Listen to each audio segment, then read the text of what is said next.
Bouchichi, le maître des Bouchi, est une manga de Yuki Usurubara, publiée dans le magazine Monthly Afternoon de 1999 à 2008.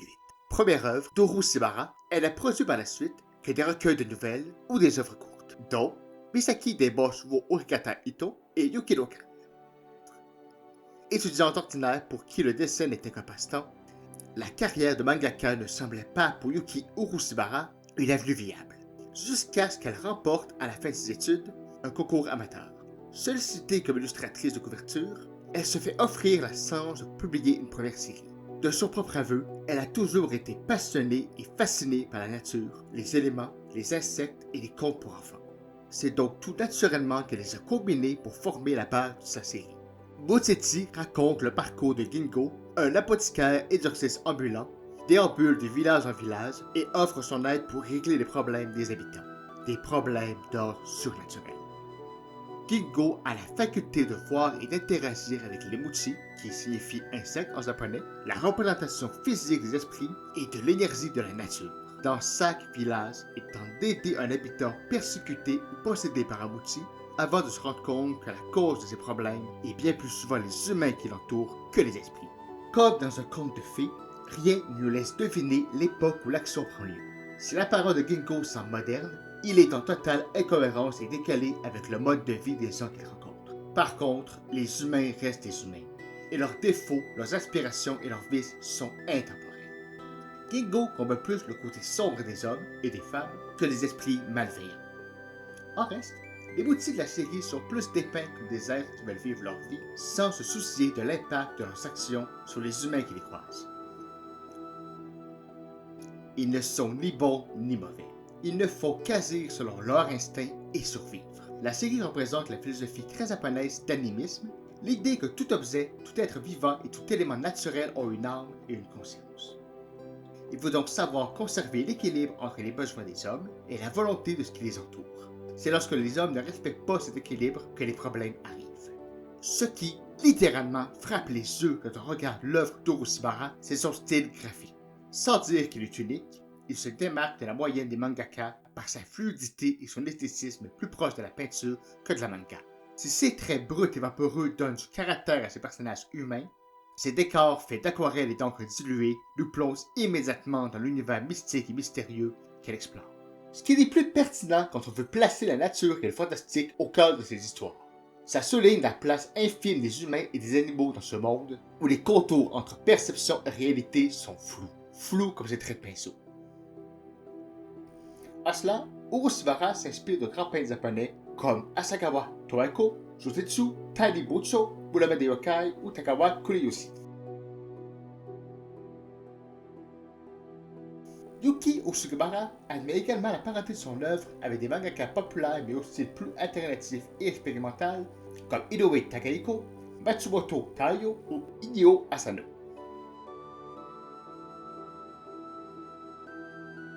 Évidemment, le parallèle entre les thèmes abordés par Yuki Usurubara et ceux d'Hayao Miyazaki sont indéniables.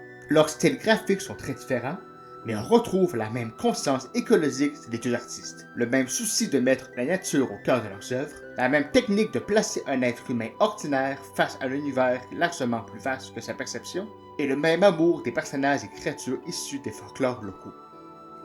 Mais Urushibara fait simplement partie de cette génération d'artistes qui ont grandi dans les années 80 et 90 en s'inspirant de l'œuvre immortelle de Miyazaki. En plus d'avoir connu un certain succès populaire, avec près de 3 millions de volumes vendus, Bouchichi a été salué par la critique. L'œuvre a remporté le prix d'excellence du Festival des arts médias de l'Agence pour les affaires culturelles, catégorie manga, en 2003, ainsi que le prix de la meilleure manga remis par Kodansha en 2006. En faire une adaptation cinématographique pouvait sembler une suite logique. Les producteurs Kiyotsu Inoue et Satoru Ogura ont mis sur pied un projet en ce sens. Habitués des adaptations de manga au cinéma, ils ont été à l'origine, entre autres, des films 20th Century Boys et Kuron wa Kuiko wo Meitatsu.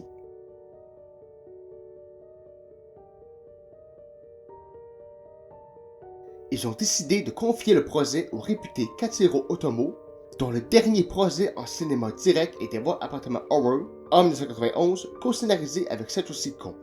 Otomo y a vu l'occasion de pouvoir faire un petit Taigeki, un drame d'époque, mais différemment mélangeant action directe et animation.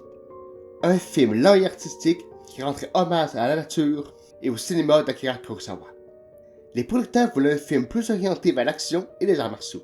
Pour écrire le scénario, Otomo s'est adjoint la plume de Sadayuki Murai, avec qui il venait travailler sur Steam Boy, mais qui a aussi signé, entre autres, les scénarios de Perfect Blue et Millennium Actress de Satoshi Kon. Conscients des qualités des collaborateurs, les producteurs ont fait tourner le film dans de grands festivals internationaux avant sa sortie en salle. Le film a été présenté pour sa grande première au Festival international du film de Venise, ainsi qu'à Sundance en 2006, en plus d'une présentation au Festival international de Toronto. Les producteurs n'ont jamais caché leur intention d'en faire un film de qualité, autant reconnu par le grand public que par les critiques, pour ses qualités visuelles, son scénario profond et son univers spectaculaire. Pourtant, le résultat final est plus ambigu. Disons-le tout de suite, c'est un bon film, mais du point de vue de l'adaptation, plusieurs points coincent. Le film puise dans plusieurs histoires de la série et dans la grande histoire de la fin de la manga. Nous suivons donc Ginko, un chasseur de mochi ambulant, qui se rend de village en village pour aider les gens aux prises avec des mochi problématiques. Plus souvent qu'autrement, sans même que ces derniers ne sachent que la cause de leurs problèmes est un mochi. Sans entrer dans les détails, en étant une de ses amies, il réalise qu'une grande force s'est réveillée et que cette dernière pourrait être l'entité qui l'a transformé en mochichi. Donc, essentiellement, c'est l'histoire d'un homme qui sert des esprits et qui en affronte un très gros à la fin. Oui, c'est aussi le résumé qu'on pourrait faire de l'air-papier, mais réduire Moutichi à cela et passer à côté du réel intérêt de la série. Moutichi est une série d'atmosphère. C'est construit pour être de petites histoires indépendantes, reliées entre elles par une grande histoire en arrière-plan. Le film fait l'inverse, se concentrant sur l'histoire générale, en se servant des cas de Moutichi pour la faire avancer. Mais sans prendre le temps de bien introduire les victimes et le contexte dans lequel ils vivent, ce qui réduit tout affect de la part du spectateur et tout intérêt au dénouement. Le film utilise certaines histoires tirées de la manga, mais de façon anecdotique. Par exemple, Kingo croise Koro, un paysan qui cherche à capturer un mochi en forme d'arc-en-ciel et qui va l'accompagner. Dans le manga, cette histoire est construite comme une métaphore à la Moby Dick, une quête impossible et le dénouement est aussi déchirant que poétique. Dans le film, c'est pour ajouter un personnage comique et quelqu'un à qui Ginko peut expliquer les mochi, et donc un double au spectateur. Le personnage est unidimensionnel, donc, quand il atteint le dénouement de sa quête, l'impact en est très faible. Dans le même ordre d'idée, dans la série, le passé de Ginko est montré très tranquillement par petits indices. Mais Ginko reste pour l'essentiel un personnage mystérieux, impassif, toujours en contrôle de ce qui se passe et dont on devine qu'il a tout vu et tout entendu. Le peu qu'on apprend sur lui ajoute à son mystère. Expliquer son enfance par des scènes très longues annule totalement cet effet et enlève tout mystère à Ginko. L'imagination du spectateur sera toujours plus fertile que des faits concrets. Il faut dire que le jeu de Joe Takeri n'aide pas. Impassif ne veut pas dire inexpressif et en contrôle ne veut pas dire hautain. Otakeri a prouvé dans d'autres films qu'il était un bon comédien, mais dans Moutichi, c'est plus laborieux. Oui, Otomo ne semble pas être le plus grand directeur d'acteurs, le niveau de jeu moyen dans le film est assez variable, mais pourtant, Makiko Osobi, qui joue une Moutichi ayant recueilli Ginko enfant, elle, réussit à transmettre cette facette distante mais confiante des Moutichi. On sent qu'elle a un grand vécu et que rien ne la surprend. Pour en revenir à l'adaptation, une œuvre comme Moutichi, qui a un visuel fort et un univers esthétique marqué, doit être adressée si on le transpose dans un autre médium. Cela fait trop partie de l'ADN de la manga.